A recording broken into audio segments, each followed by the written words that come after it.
merienda time. Kaya let's try the Pausin crab wonton. Diba, nak? Kasi madalas namin kainin ay mga dumpling, pork dumpling. So para maiba naman, crab wonton. Let's eat ka mo. Merienda time. So yan na yung shark fin. Ito, isa. And ito ay crab. Ito, crab wonton. With rice. Sarap ba, nak? Good?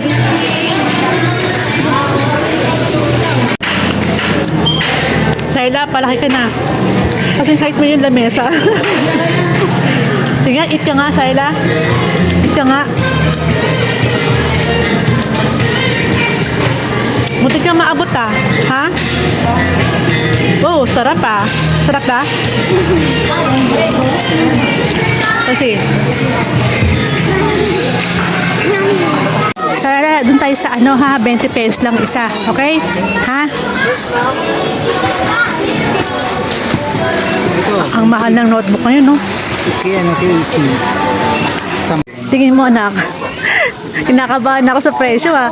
Ang budget ko lang 1,000, ha. Ang makahula ng presyo sana. Ano, Sayla? Sa ang presyo ay mga... Pero hindi ito lang, no? Sabihin 1,000. Nga lang, 1,000 nga lang ang aking budget dyan. Sa yung dalawa. Kasya kaya? 1,000 lang. Yan. Parang kinakabahan ako, Ikaw, ano hula mo? Parang mahigit 1,000 eh. 1,000. Baka 1,500. 1,050. Ikaw. 1,000. Sa yung dalawa, ha? Ako 1,500. Ako 150. 1,050 pesos.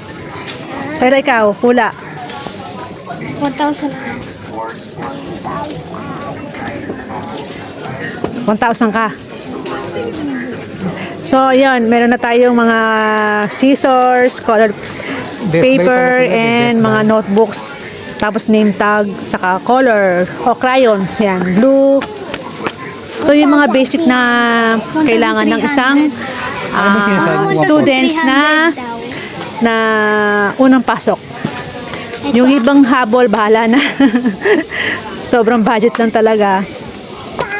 1,300 daw. Okay. Ikaw ay 1,050 and 1,300 and me is 1,500. Okay, let's do this. Tada, 1,000 lang.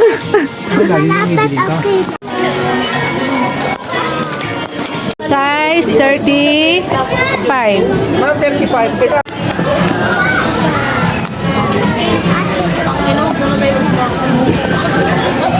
Di ba rin maluwag, anak, ha? Para masulit next year. Ligis na rin yan, ma'am. Ha? 7:35 tayo, te. Baka nananaginip na. Ano, okay na? Happy? Ha? Mga anak, magtitipid tayo ngayon kasi ang inyong school supplies ay